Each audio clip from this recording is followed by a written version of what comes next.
Hazreti Ayso 12 shogirdini yeniga chaqirib, ularga jillani haydash va har xil og'ir silahlarni saqlash huquqini berdi.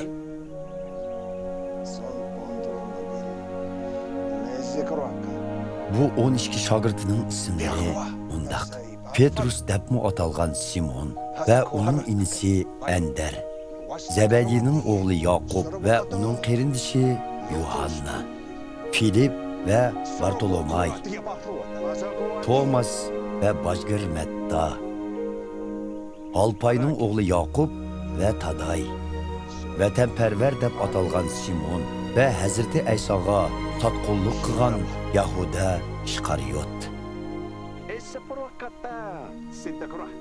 Hazreti Ayso bu 12 shogirdini xalqning orasiga avatishdan avval ularga mundaq topildi: Yahudi emaslarning zeminlariga bormanglar, Samariyaliklarning shaharlariga bormanglar. Uningdan ko'ra Xudoning yo'qolgan qo'y podilari, ya'ni Isroillar orasiga beringlar. Borgan yeringlarda Erishning podshohligi namoyon bo'lish oldida turdi deb jakarlanglar. Kesallarni saqaytinglar, o'liklarni tirildiringlar. Mahav kesallarini saqaytinglar, jilloni haydivetinglar. O imtiyozlarni haqsiz olgan ekansizlar, haqsiz ishlatinglar. Hem yaninglarda oltin, kumush va mis pullarni elib yurmanglar. Safarga chiqqanda ne xurjun, ne birer ortiq ko'ngilak, ne oyoq, ne hasa ilib olmanglar. Chunki xizmatkor kimga xizmat qilsa, shuningdan ish haqi ilishqa haqliq. Birer shahar yoki yezg'i bo'lgan vaqtinglarda oldi bilan u yerda seni qabul qilishni xohlaydigan kishini izlab tepib, u yerdan ketguncha shu kishining uyida turinglar. Birer uyga kirganinglarda ularga omonlik tilanglar. Agar u oyildikilar seni qabul qilsa, ularga tilagan omonliginglar ijobat bo'ladi. Agar sizlarni qabul qilmasa, tilagan omonliginglar o'zinglarga yonadi. Sizlarni qabul qilmagan, so'zinglarni anglamagan kishining uyidan yoki shu shahardan ayrılganinglarda ularni ogohlantirish uchun oyig'inglardagi to'pini qiqivitinglar. Bilib qo'yinglarki, bu shahardagilarning qiyomat kuni tortadigan jazosi Sodom va Gomorra shahridagi razil kishilarning tortadigan jazosidanmi og'ir bo'ladi. Mana men sizlarni qo'ylarni bo'rilarning orasiga avatgandek avatiman. Shunga yilondek sezgur, kaptardek sodda bo'linglar. Kishilardan paxas bo'linglar.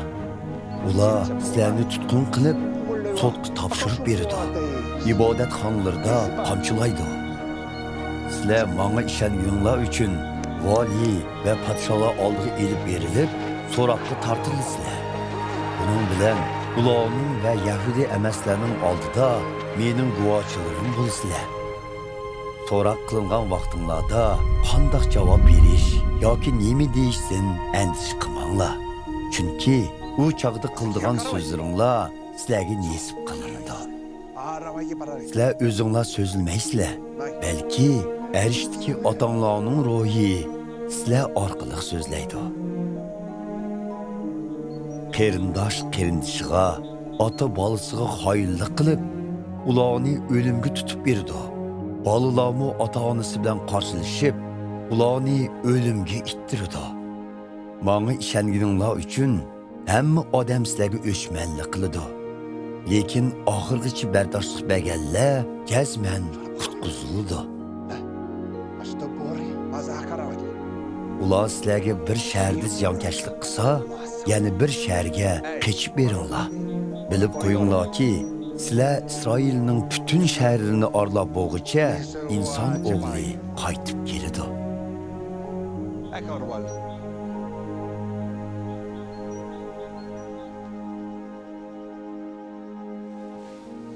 Shogird ustosidan, qul xo'jayindan ustun turmaydi. Shuning uchun shogird ustozidek, qul xo'jayindek bo'g'iniga qanoat qilsin. Ular uyning beshi bo'lgan meni jinlarning podshoyi shayton deb atgan yerda Uyning a'zolari bo'lgan sizlarni texmi zo'r haqorat qilmangdi. O'zi bayoq qarar edi. La bakaroy. O'zi bo'g'irga tekizim. Biroq bundoqlardan qo'rqmanglar. Chov sichitqi yeyilmaydigan hech qanday yo'shin ish, oshkorlanmaydigan hech qanday maxfiyatlik yo'qdir. Mazek. O'zi bo'g'irga tekiz jo'ray. Mening sizlarga maxfiy aytganlarimni sizlar ochiq oshkora aytaveringlar. Quliqinglarga pichirlab aytganlarimni xalqi olamga chakarlanglar. Teninglarni o'ltirsimu, teninglarni olamaydiganlardan qo'rqmanglar. Aksicha, teninglarni jininglarni do'zaxda halok qila oladigan Xudodan qo'rqinglar.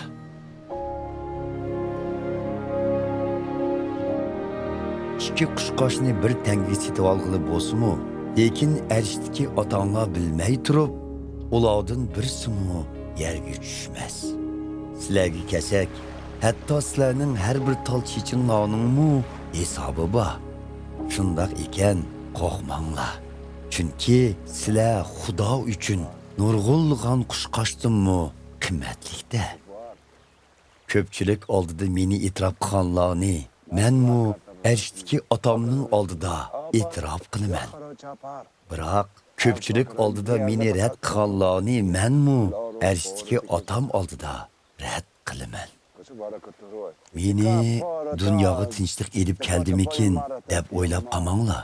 Men tinchlik emas, balki jidal majro elib keldim. Mening vajimdan o'g'il otasiga, qiz onasiga, kelin qiynonasiga qarshi chiqdi. Odamning dushmani o'z oilasidagi kishilardir.